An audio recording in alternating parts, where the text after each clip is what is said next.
How to send money with Zelle. Are you guys facing issues to send money with Zelle application? If that's so, then this video might help you out. Without further ado, let's get started. To send money using Zelle app, first log in into your mobile bank app or the official Zelle app. Make sure your email address or US mobile number is already enrolled. Once logged in, navigate to the Send Money or Pay with Zelle section. Enter the recipient's email address or phone number, then type in the amount you want to send.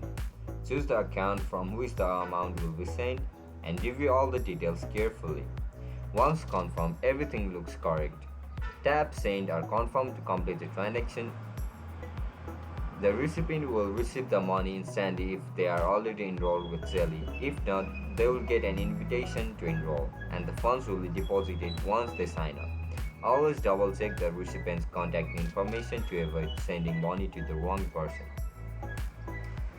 And if you guys have any issues regarding Zelle app, make sure to comment down below so that I can help you out. I'll catch you up in the next one. Bye bye.